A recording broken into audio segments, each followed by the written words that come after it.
je le chante. La fidélité, jamais je célébrais. Seigneur, ton amour, sans fin je le chante. La fidélité, jamais je célébrais.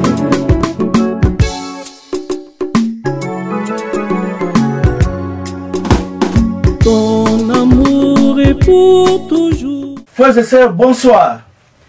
En tout cas, aujourd'hui, je suis très heureux de recevoir encore l'un de nos frères, Papa Juppé Ambetolo, gentleman dans le Seigneur, qui est venu nous voir, qui est venu pour partager avec nous, fils du Congo, nous, fils de la communauté de Manchester, de Paris, des États-Unis, de partout dans le monde, ce qu'il a comme idée. Je me suis entretenu avec Papa Juppé Ambetolo, gentleman dans le Seigneur, qui m'a parlé des idées et j'ai vraiment apprécié. Mais, comme nous avons dit, il faut que la personne s'exprime lui-même à vous, nos frères et sœurs, à vous, nos amis, pour que vous sentiez ce que la personne a comme pensée, comme idée. Bonsoir, Papa gentleman dans le Seigneur. Bonsoir. Et soyez les bienvenus dans ce studio. Merci. Merci beaucoup. Vraiment, Papa gentleman, j'aimerais que vous disiez à notre communauté ce que vous avez comme idée concernant la situation qui se passe au Congo, concernant les idées de nous, Congolais de la diaspora, ce que vous avez comme projet, comme message à dire à nos frères et sœurs. Qu'est-ce que vous voulez partager à notre communauté? Et je reviendrai à la fin, même au milieu, pour vous compléter. Voilà, vous avez la parole.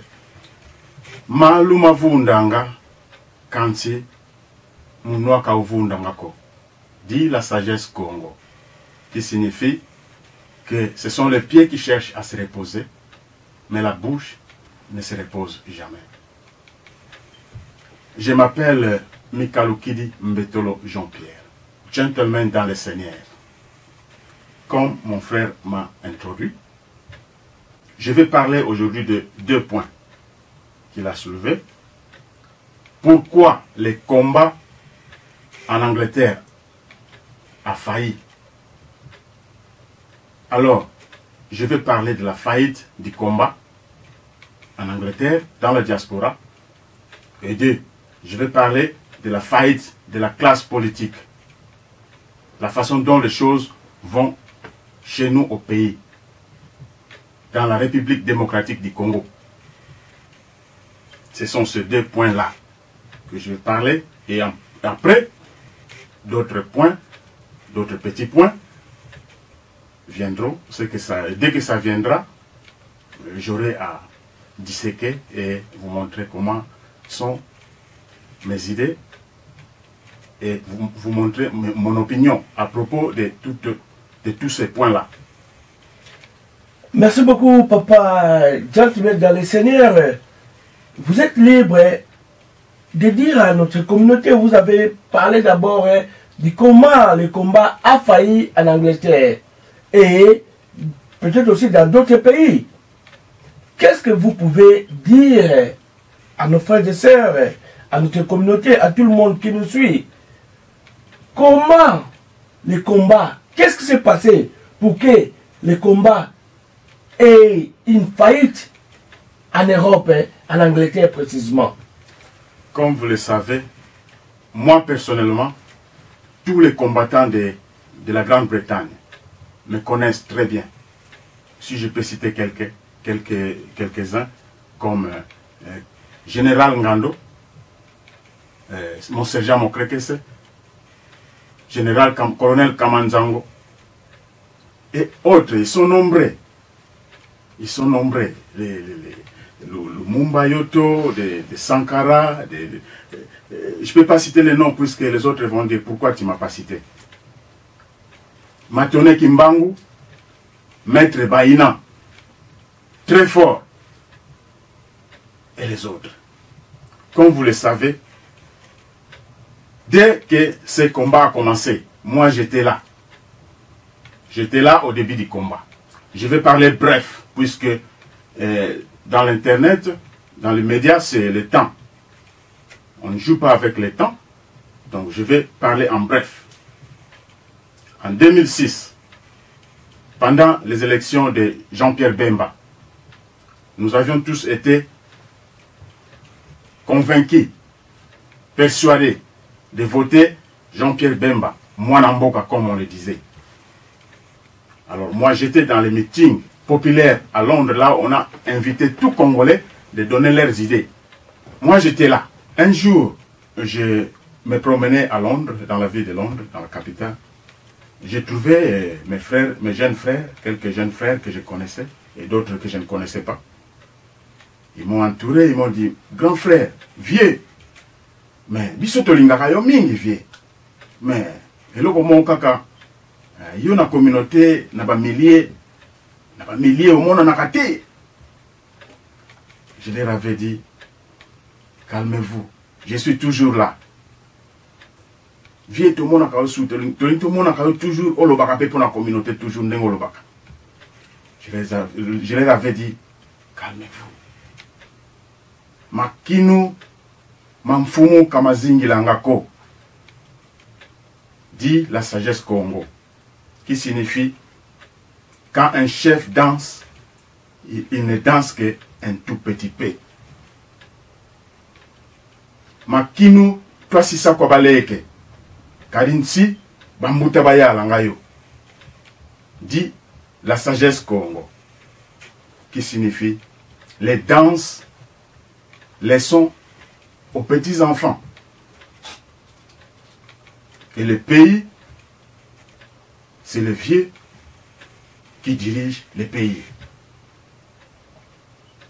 Après, ils avaient compris d'où je venais et ils étaient très courageux, très rapides à me comprendre. Puisque dans l'Inganda, si vous ne me voyez pas, je ne suis pas un chrétien hypocrite, je suis chrétien. Dans l'Inganda, c'est là où Kunande pas et tout ça, la rabalo yenge, Koliantaba, Kobeta Miziki, Kobina, tout ça. Et ça, on m'a bête pour n'a pas ça la rango. Mais moi, je suis chrétien, je suis un chrétien pratiquant. Quel que soit look, oyo, bande qu'on a pas congolais beaucoup ko juger, beaucoup ko mona, oyo isalingai na se déguisarate, na ni changer c'est moi comme vous me voyez. À chaque fois, on a les grands médias, on a la boy. Alors, combat tango et bandaki. Tout kutana kabiso nyonso na top now. On a élection ya Jean-Pierre Bemba en 2006. Kuna mutu nyonso azalaki koloba na biso ete to voter Jean-Pierre Bemba pour azamona mboka. Alors, na posa ka bango question ba bazalaka na tête ba tête ya combat tango ni zalaki ba colonel général Ngando ba ebele na Londres kuna on a otanga kombote misuna otay ko tanga déjà. Alors pourquoi pourquoi tous en la liberté? Pourquoi ne pas voter un leader qui va nous représenter, un leader qui sera même un candidat dans des élections à venir, si pas celle de 2006. Ils m'ont dit, non, nous c'est le système collégial toujours. Et après, ils m'avaient fait comprendre que non, c'était question de la jalousie peut-être, puisque si on met un chef à Kobonga, alors, pourquoi Mokondia Zalate peut s'organiser comme ça un jour? To banda awa bisika to zalaka na yuke na diaspora, to laksa bay fort na biso pe jour ti jusqu'à ce que to komeba bay fort na biso na mboka na Congo. Peuple congolais a mon abiso va voter biso, to zo pi ba poste wana to koma kamba mboka na to la na souci na rêve wana 15 jours. Mboka ikamba na biso moko bana mboka bana bilaka bana oyo ya diaspora likambo moko esalamaka na ebandeli ya komba mutu moko abeta maka awa Cheo Kitundu. Batu babeta, mutu abeta na kutangla bino kombo awate. Mais je suis le seul. Na meeting wana, ngamu na pekisaka. Na lobaka ke, fini makamba robeta. Tobeta kalisusu te. Lokola boponi mutakalisation. Problème ezalité. Mutakalize mutu. Ozokisi yete. En tout cas, nandimite ke jiji moka kokatela yo boloko pona likambo wana. Mais soki ozokisi mutu. Po to sala pe makambo bo moto pe sala. Vana bamboka ya loi. Ozokisi mutu. En tout cas, GBH, okende nango même 3 ans, même likolo. Otatoli mutu mbata. Soki penza ba témoin ba bino kozwa 6 mois. Ce juge ya mabeka ko peso inane to 2 ans. Alors, si tout ça la makambo to linga pe bande kona biso ndeki to bunda ko sala ba marche. Bole kana na ba erreur wana teko ba kangi intel po asala ki boy ba malgame wana tout, ce n'est pas bien. To pesa ka pe ba toli. Mais oyo ngai na lobaka discours na salaka na meeting wana, j'ai été mal compris. J'ai été mal compris, attaqué, croyant que non, na ekoluka bokonzi. Oh, ya ekoluka kaka bokonzi. Ya lingi kaka bokonzi. Alors que réunion ezalaka, Congolais nyonso ya apesa makanisi na c'était mes opinions. Yango pe likambo zala ezokolanda ti lelo. Soki to s'organiser te, ba politicien ya Congo, médiocre, ou ya classe politique ya Congo, ba on continuer, koya ko zoba effort na biso awa, puis au restant on va vantir na mboka. Soki to s'organiser déjà, lelo to ka ozala jana un leader très fort, oyo pe akoya ko kende ko se présenter na candidature ya présidentielle. Donc, pas mettre le gentleman dans les seigneurs. Ce qui n'a comprendre, donc, inquiétude, nous, les boussos, yo worry, et ça que, première partie, à chez Koza Komona, et ça dit, manque, il y a élection, il y a leader, Oyo, Azara Lokola, Akamba, ba combattant Awa. Effectivement, Nalikamu Nyonso, hiérarchie Zalaka. Alors, tant hiérarchie Zali, organisation, faut Ezala. Mais ce que vous avez wanga vous avez boye sangala kaimani sangala ko dit la sagesse Congo, qui signifie les désordres ne terminent pas les désordres. Donc partout où il y a les gens, il faut qu'il y ait l'organisation. Ça revient toujours et cette question reviendra toujours et ça posera toujours la faillite des combattants de la diaspora et même de la résistance en général. Alors, comme on n'est pas organisé, les politiciens viennent. Moi, dès que j'ai vu Papa Tshisekedi venir ici, et on a donné tous les pouvoirs à Papa Tshisekedi, on lui a soutenu en 2011.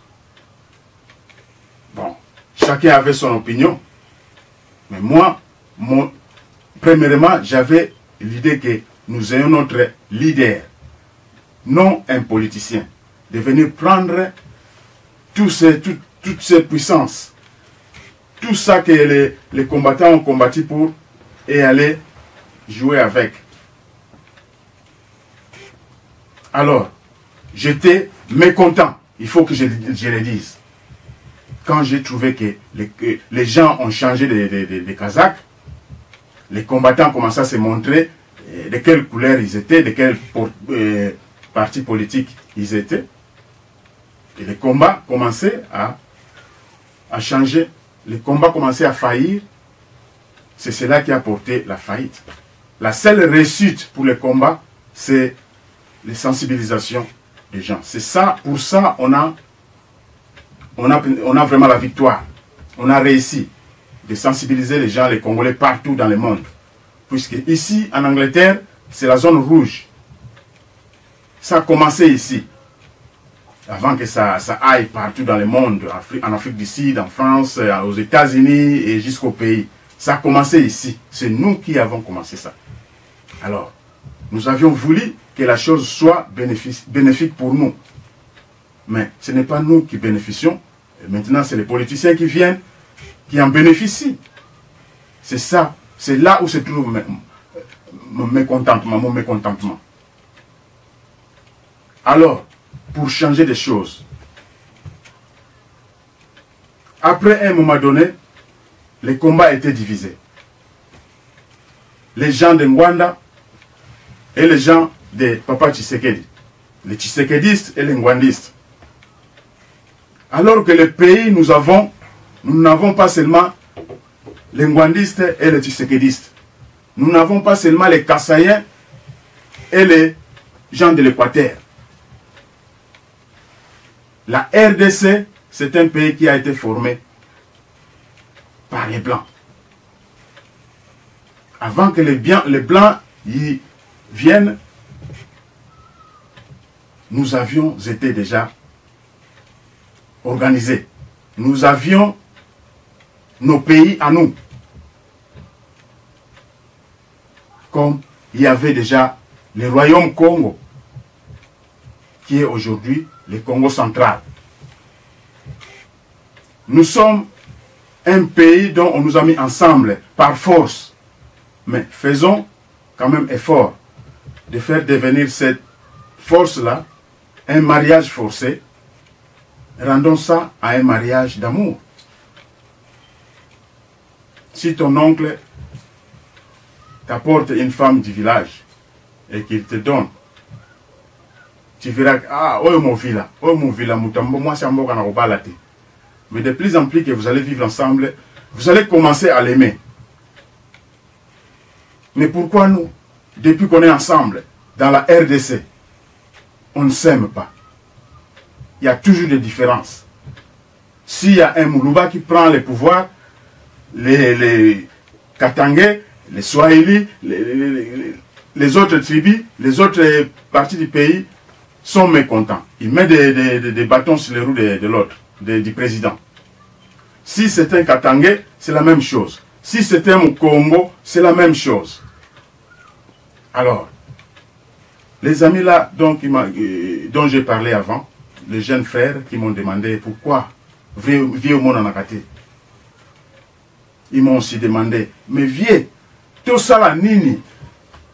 La question qui se pose, des questions qui se posent ces derniers temps. Tout ça là, nini pour la Robinsambo qu'on a vu son situation où ils allaient. C'est vrai, je sais que c'est bien la communauté na biso mingi bazaka pour internet avant des autres finga, ko tshaba commentaire ya lolenge nyonso balingi. Mais ma opinion na yo, loko la biso yo, nakoko ndima ofinga na yo ngai. Po Jésus-Christ ya kana mokila ndima ka nyonso baba klaka esoy. Na ebandeli baboya ka opinion na ye, mais suka tout ça wapi. Azali le roi des rois. Grand maître Jésus-Christ. Alors basaka na kana mutu oyo azali spiritualité. Je suis chrétien. Et puis chrétien, il n'y a pas embatté. Je suis descendant de Kimbangu. Je suis les descendants de Tata Kimbangu. Tata Kimbangu. Je suis du Bas Congo. Je suis du Congo central. Puisqu'aujourd'hui, si tu ne donnes pas ton identité, les gens peuvent croire, oh c'est hasard ou été, hasard été. Je suis du Congo central. Nazamu Congo. Tata Kimbangu, Tobenga Tata. Affinité entre Tata, Namfumu, Ndenge Bansuba Benga Mfumu Kimbangu, c'est bien. Surtout Benga Tata Kimbangu. Evo Mbuta Kimbangu. Il y a la différence. Tata na yo tangoza tata na yo ata tangoza mokonzi avant na kiti na ya bokonzi alati pembe outi na poto yo mateli ya salite akosale lokote ata bagare balba bolongola mwana na akoloba na bagare botika mwana ngai avant c'est mon enfant lambana ngeko suka masima mais mutu oyo babengi mfumu soki osali bongo na banzi okolimwa bakomona lisusu te. Yango eza na tina ya affinité oyo tozalaka nango biso na papa Tata Kimbangu, biso na Mbuta Kimbangu. Eloko ya liboso na koloba botanga mingi kombo ya Tata Kimbangu, c'est bien, mais je reconnais tango nazalaka mwana moke mingi bazalaka kosakana kofinga Kimbangu tata Kimbangu. Ngai natanga na école ya Kimbangiste. Tant tuzoki na porte na midi, bat bazo sakana na biso bazo finga. Tala bato ba Kimbangiste. Pourquoi baza ba Congo te bamona Kimbangu nzambe na bango. Kimbangu aza prophète ya ba Congo. Les années 70, 60, 60, 70. C'est ce que les Congolais disaient au nom de Tata Kimbangu. Aza prophète ya ba Congo. Bamona kaye nzambe na bango. Mais eza esengo mingi gloire à Dieu beaucoup mieux comprendre muke. Alors, ba descendant bazalaka. Tout mona qui était combat est commis des côtés, bangwandiste na ba tshisekediste. Alors biso total avec le non. Mais biso to buna bina pour na RDC. L'unité à RDC. Mais pourquoi ça? Alors, tout le monde a dit que non, tout vendre, tout raisonner. Quand tu raisonnes, tout le monde dit que non, tout ça peine à valider na biso. Au tout Kolanda. Tout ça peine à valider na biso. Na Congo central. Pourquoi tout le monde a dit leader royo? Biso tout le monde a motema que unité à RDC ou mela. Et ça la malamu.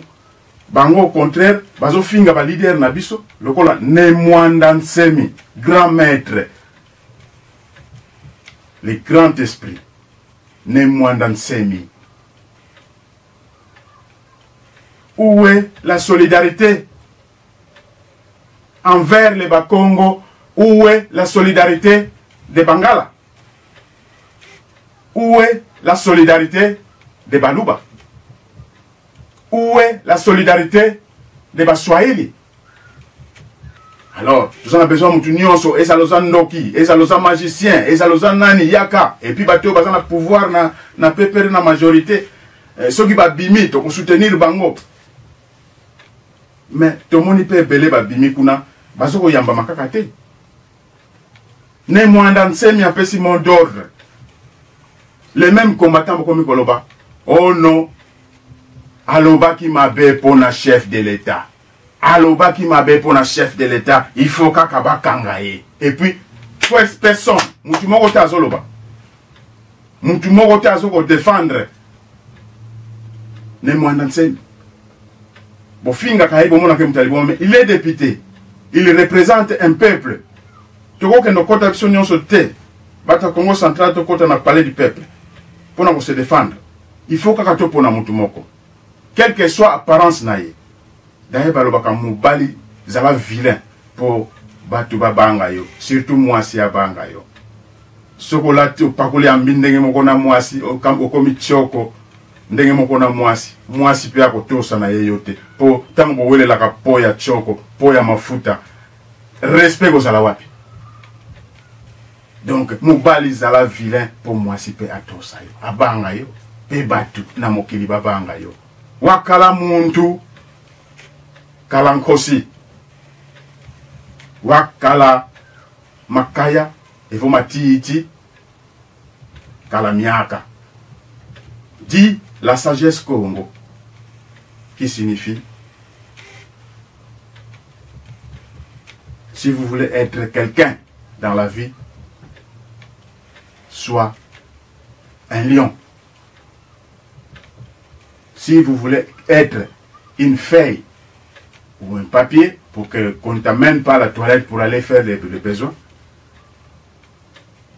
Kalamiaka, c'est-à-dire soit un papier qui fait mal si vous l'utilisez. Alors, mariage forcé, Baba Leli au moins si Namboka Nanoko. Moi, c'est ailleurs, na ebandi loko lingayete, pour comprendre le la saleté.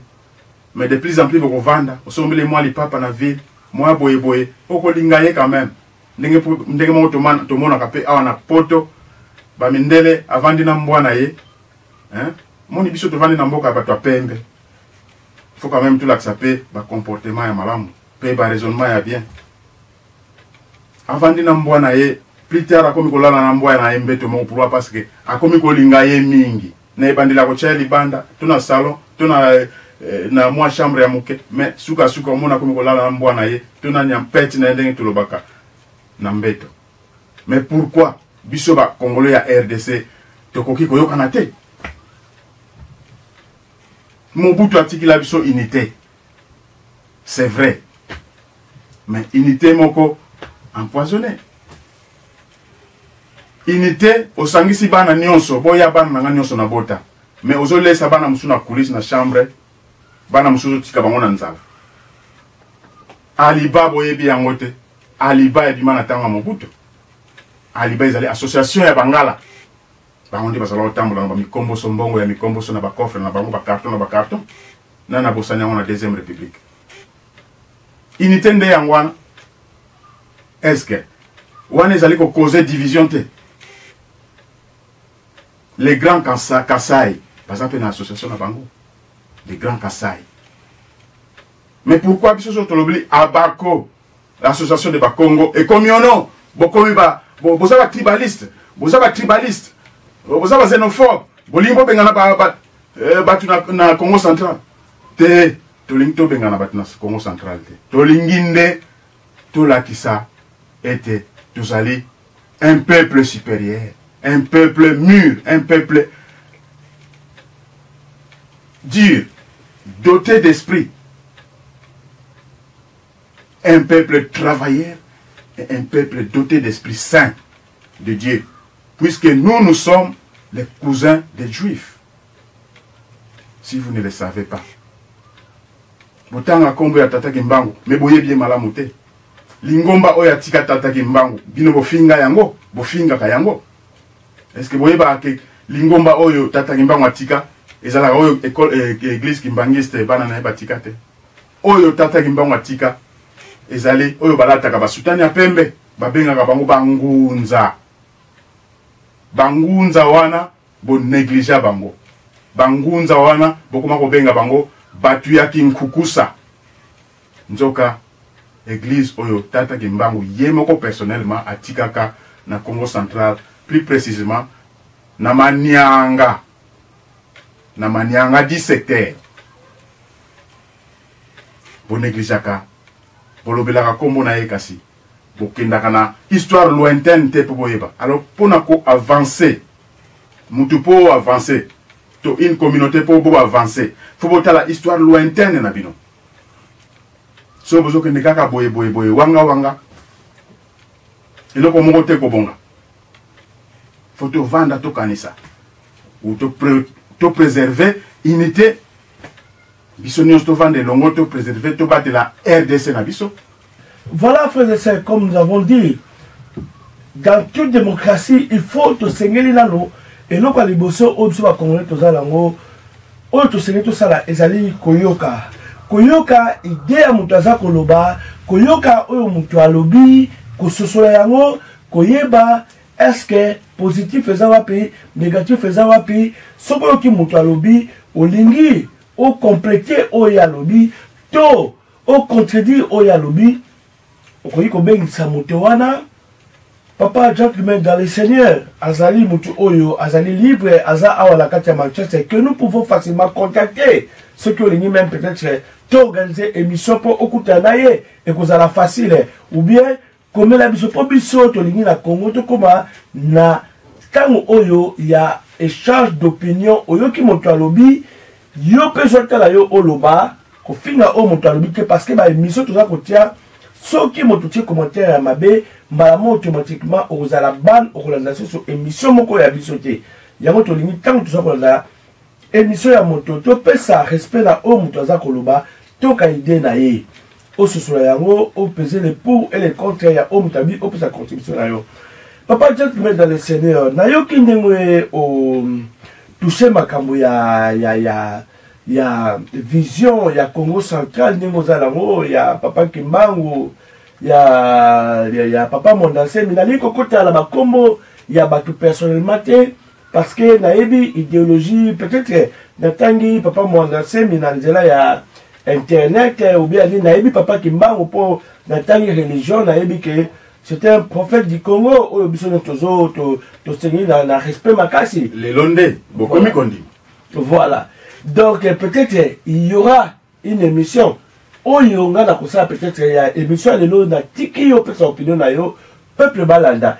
Peut-être ceux qui ont le l'eau et que ça que comme tout prophète même le Christ tant on zala qui na kati ya Israël parce que na Bethléem bandima qui était juif normalement c'est comme ça, un prophète, c'est écrit même dans la Bible, peut se sauver pour mingi mais un Congolais qui se respecte respecte toujours foi kimbangwiste wala na ebi akobanda bomwana même papa la biso bandaku atanzania catholique ayebi toujours que kimbangu azalaki un prophète mutu malamu babeti biso bamasolo na ye banda nini yani époque coloniale ngai na kotika lelo oloba opesa nini idée na yo vision oya Congo central bandeko balanda nakozela ba message bandeko bakopesa et bon peut-être l'émission mi balé ndenga na kotuna ba question oyo peut-être média zo sengeli na oyo bandeko bakopesa po oyo na kozwa comme contribution bandeko na oya biso po yo o clarifier très bien vision ya makambo oyo opesa bandeko. Voilà aussi première rubrique na epi soko continuer yango et le ko ni susu lingo bakisa oyo bandeko bakoyi koyoka yo susu. Merci beaucoup monsieur journaliste. On a vu ko bakisa zalika kake point oloba eke soki mutalingi asepeli tena oyo na lobby boye toko respectaka opinion ya mutu nyonso. C'est comme ça c'est ça la démocratie. Donc batu oba lingi développement batu oba lingi progrès bazaka ouvert. Alors oyo nyonso alingi koya ko bakisa o ngana lobby te comme ça bango baya ko bakisa puisque zali ba opinion na ngai. O na solo ba yango te na lobby ke na ko imposer na mboka. Non. Voilà. Oyo zali ba opinion na ngai. Opinion na biso. Alors, oyo ba fingaka, faut que tout tondi ma bango kaka. O ba fingaka pe faut ko finga toujours to respecter yango puisque biso ba o ba msusu to propulsa, to bima pe to koma bato. Quelque part grâce à ma finga, grâce à ba critique, to ko boya ba critique te. Ma bende so comme ya physique ko toucher na nzoto. Wanande c'est très dangereux puisque ndenge nazali awa nazana ba camarade pele ya bana Israël okeba oyo amonike esika moko na lobi oyo sepeli siete. I'm sorry mais yo porter idée na yo mais nayebi ke na biso ba africain tozalaka na défaut moko tozalaka kaka ko dénoncer na dénoncer sapato ala ataki na dénoncer costume ala ataki on a dénoncé bozalaka nanu kaka batu ba pesaka ba idée ba ya si ma bino ko mi kosala ba analyse on makaka ba analyste kaka musala ko dénoncer pesa ya yo idée bo pesa ya bino idée nini to sala pona RDC etombwana pe kende liboso puisque RDC is a stuck in the mud et ezalo ko la ba ngoma policier ba bao éléphant lali ezo ko telemate donc zo senga batu ya makasi mais batu ya makasi ya tolo minene te batu ya makasi na mitu na mayele. Ndenge moko basi bakanisa peut-être soka jo mbali ya ngambe monika za en sécurité nzoka ngambe ya solo za mutu mobali ya kolesa yo le 1er au 30 mobali ya kolatisa yo malamu tolo esala ka eloko moko te akoko bela pe to accident tolo ekiti dindi ekiti esili est-ce que koboya ye po olingila ki ebongo yango ekoma kana basi musu ana lingi yo sute po komi na wheelchair na lingi yo sute po a changer oza sundenge to linga na lingila kayote donc c'est comme ça batu ya mafinga faut que to yoka ba injire na bango nga personnellement soki na zandenge na zalelo esika na zali quelque part ça va critique même ndenge na lati cravate bo quelque part ba critique mais jipe yo la ta kitoko mo eko kanga cravate na sala effort na koma ko eba kanga cravate même kolata en tout cas bo excusez ngai peuple congolais ndenge na lati kitoko bo excusez ngai naza saperte mais papa wemba en personne andima ngai je l'ai rencontré personnellement donc côté wana kutu tocha à côté naza mwana poto ndenge boyi mwana poto no so capable ya kosomba costume mwana poto nyonso ala na bel 52 na ina ndako na wardrobe na oyo ezala soka lata na feti alobi ke lelo ngam tufona ni atabato anyata akoni atape na ba sape bazana ba bangi ba sape ba na mko master peyan ba lo baka boyete biso za bato makambango puisque nous avons Christ de l'ingratitude to mila kisa donc ba sape baza bato ba bele la baza ba saper ba banga soki ka mutu mo ya lobela elambata leki na fête mo boye atale loko alobi bayaka na kintsue ki tanto na tango ke toilette balandio ba tu master osomba kango wapi master ozwa kango wapi ngape na kendo lukango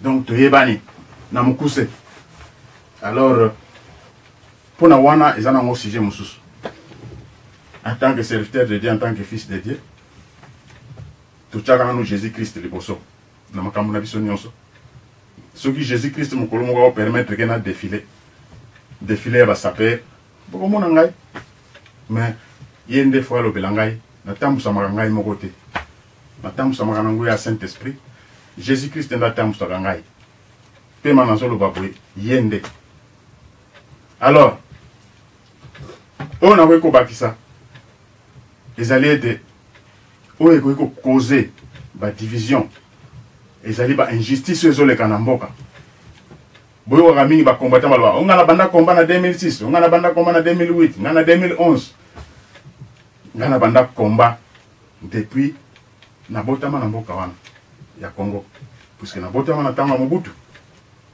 batata na biso nous disait que ça ne marche pas batata na biso bazala o ermo biso ke malamu mundela beta biso fimbu mais afuta biso chaque fin du mois na biso tu savais que so ba vunga na biso ba tu venda tu savais que na biso bien tout ça tu souhaitais que dictature on kende pour mususu et to bon samboka nzoka bango ko diriger mboka ba comment diriger mboka lokola COP politicien mo kutu munene na Congo natanga kombo na été aloba été ko diriger mboka za COP nzoka pona biso ko diriger mboka za lokola héritage au tatana mama tikela bino bateka ka yango te batayera ka yango te ba gera ka yango bien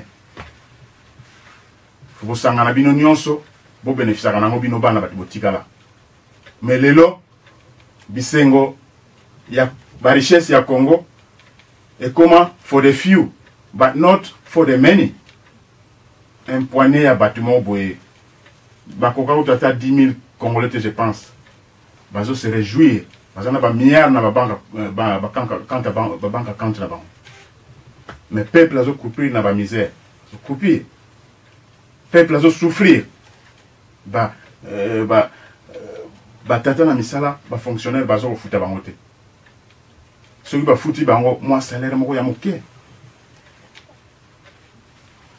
chaque province tous en a battu batanga par exemple na Congo central il y a des ingénieurs ils en a battu en ndenge na ndenge mais pourquoi ceux qui ont besoin d'ingénieurs na inga faut ba bengisa mutu a uti Kivu to katanga akende kusala na pourquoi pas mu Congo est-ce que vous avez peur de Bakongo car ça vous va sala malamu to prouver que nous les Bakongo nous sommes des bons gérants nous sommes les peuples sérieux de la RDC mundele tanga kotaka na mboka wana abandaka na biso capitale ya liboso ezana vivi boye biango capitale ya RDC ya liboso ezalaka vivi ya mibale boma nyonso wana na Congo central capitale ya misato etongami ya Kinshasa juste à peine kala mingi te na 1887 Kinshasa n'est pas ville province de Kinshasa.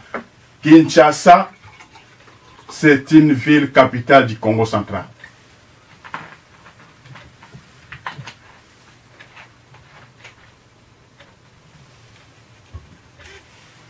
Ce qui va injustice et continuer. Et là, toujours c'est un bandeko na biso nyonso RDC, toujours bandeko na l'opposé.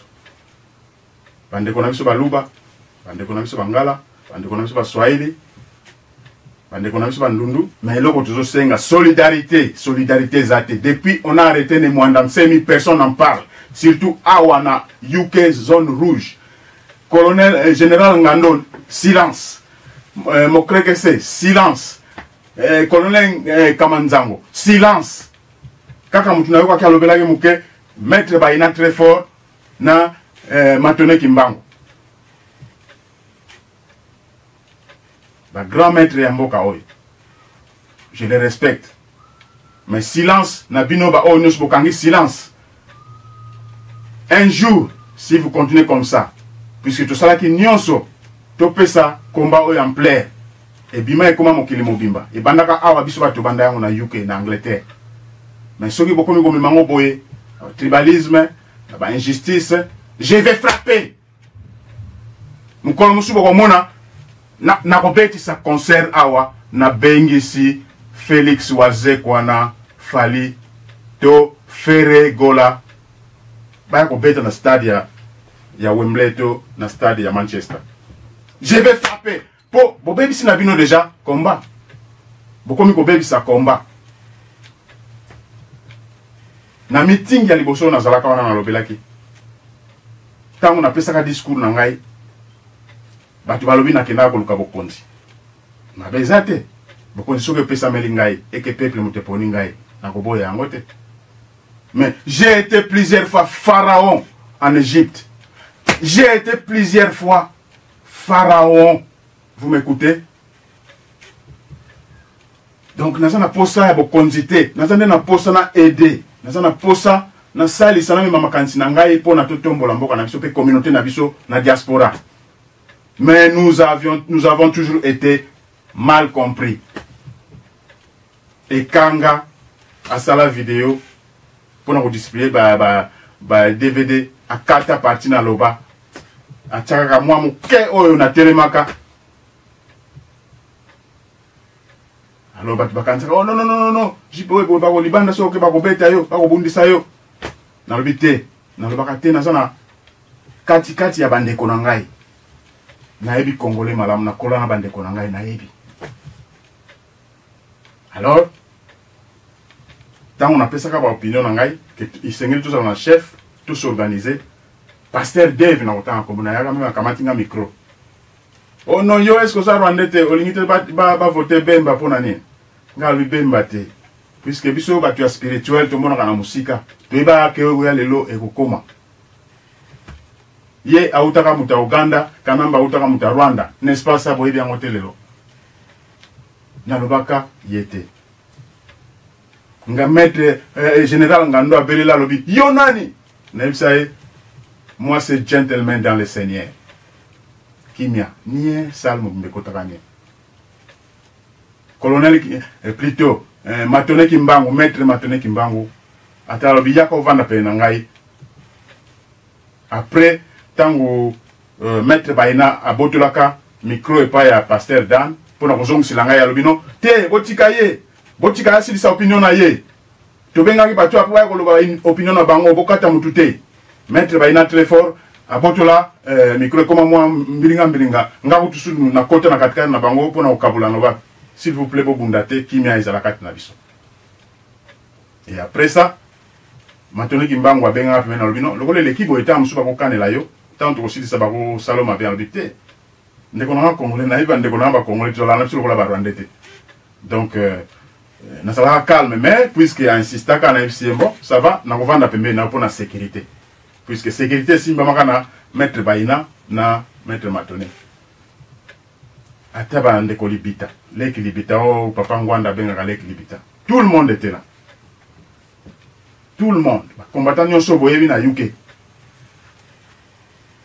Alors, tant on a vendu pembeni ya Matone na FC Matone prophétie oyo. Omoni bato nyonso oyo bazoloba baza simana bino. Oyo bavandi bazoloba eloko te na babo bavandi bazoloba eloko te. Bango kaka batu bakoma binemi na bino. Bango batu bako poignarder bino na mikongo. Bango batu bako tchola bino, bango pe bako boma komba. Soki botuni Matone aza vivant. Avanda na Londres aleka na ben mission ya Congo Synthèse. Maître Baina pe aleka sala ba émission na Congo Synthèse. Botuna bango. Soki bazali sincère. Na mitema na bango lokola ngai mo Kristo. Bako isa bino ya solo makambo. Mutu wana lobi ezali ya solo. Pe kalate. Matona zwaka problème na Belgique na ndeko mususu ya komba. Akenda ko funda ye na Belgique na l'État. Batu bake ko bunda na étranger pona mboka. Bakomi ko luka na bitumba. Ye moko si a comprendre déjà. Pe lelo batu mingi bakomi ko comprendre. Komba e komo ke na faillite e komi ko na ko kufa. Et loko to réussi ça ezali kaka sensibilisation. Sensibilisation pona wana to réussi ça. Mais pona ko zo makambo en main na mboka en tout cas combat ezo panza na bitene kombat e komo kende wanga combat comme kende na sangala kadimani sangala ko kaimani sangala ko. Alors que Dieu vous bénisse. Oh non, soit la ndingai. Bisika no subozwami na bandako, na ba voiture, partout bozali na ba avion, to na ba train, to bisika nini, na ba plage, kimia ezala na bino.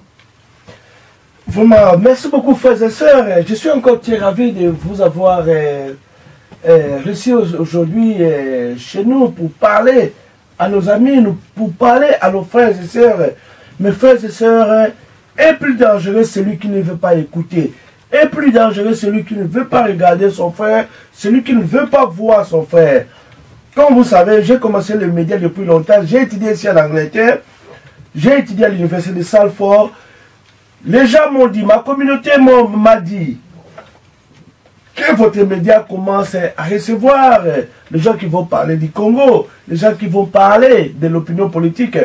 J'ai toujours été opposé aux émissions politiques, aux émissions qui regardent le Congo, les dirigeants congolais. Mais comme nous avons pris la décision d'écouter nos frères, je demande toujours la modération.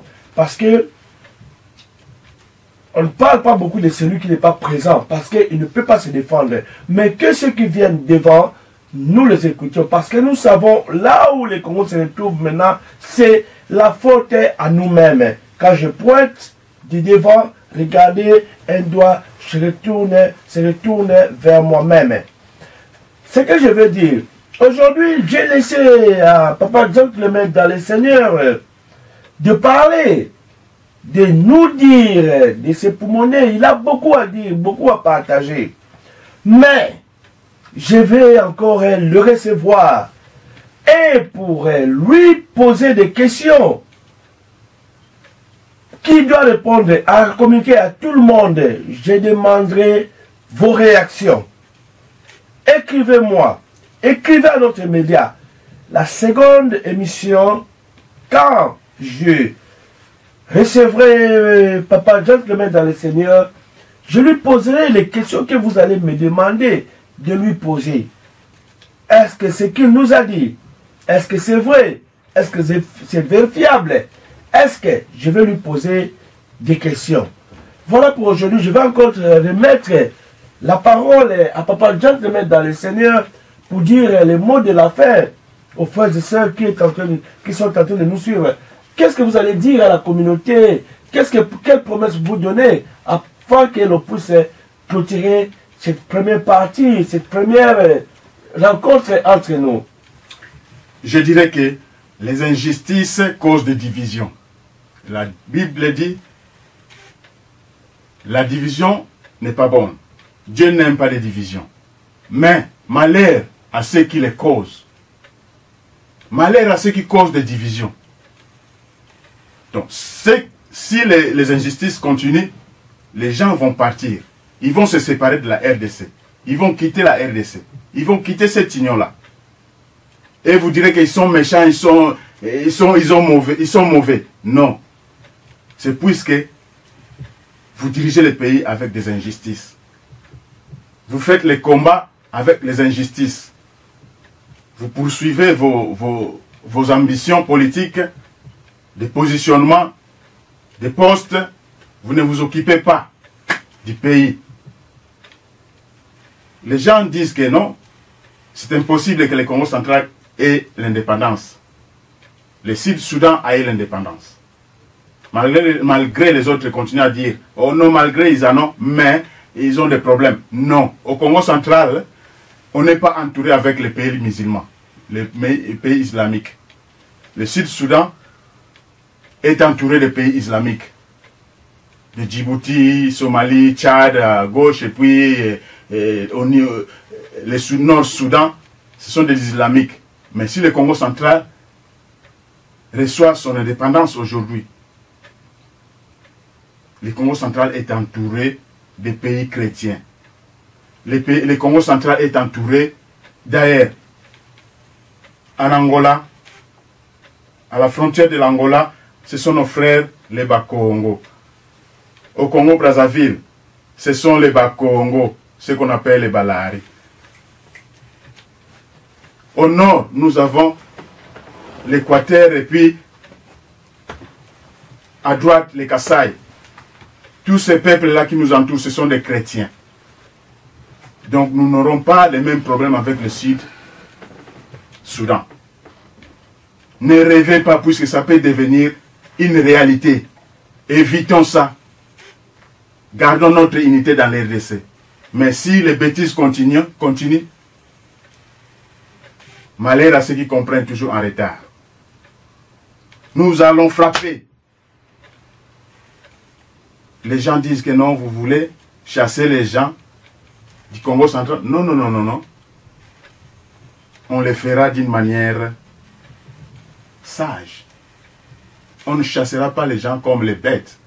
Comme on l'a fait, on a chassé les Kasaïens au Katanga. Et d'ailleurs là-bas, on a chassé, on a tué. Vous avez des leaders maigres, médiocres. Tshisekedi avant sa mort, il était devenu ami de Kyungu.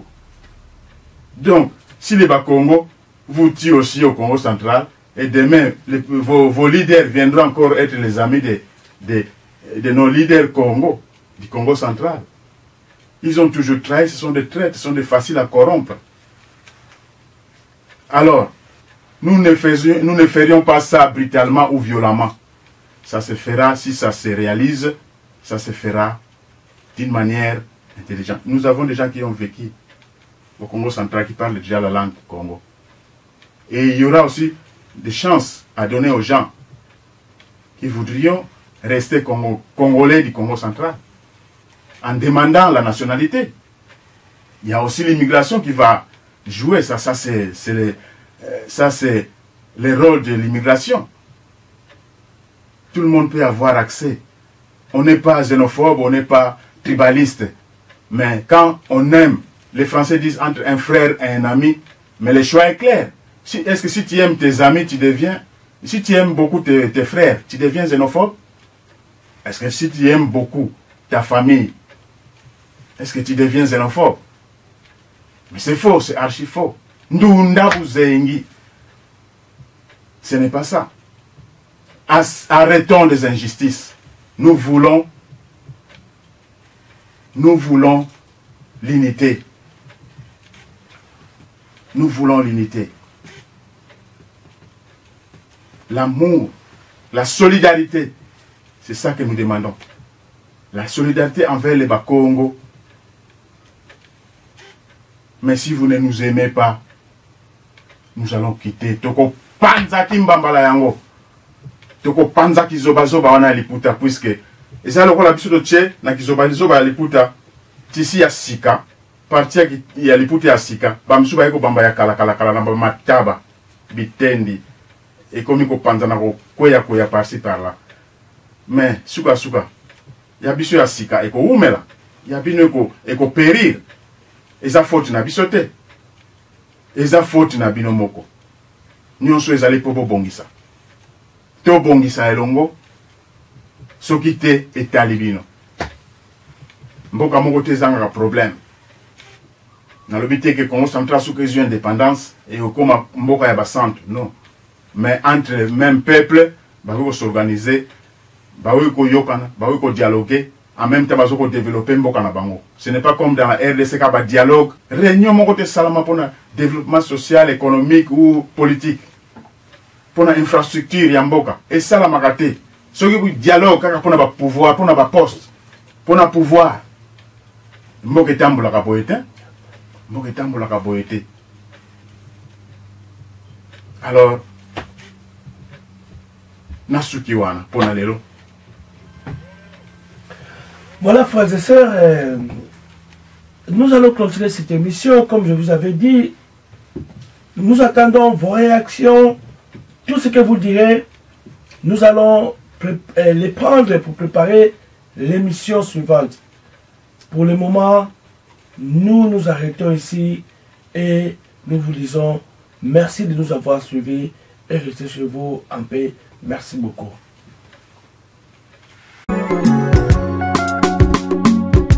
Seigneur, ton amour sans fin. le chante, ta fidélité, ta jamais je célébrer. Seigneur, ton amour, sans fin je le chante, ta fidélité, ta jamais je célébrer.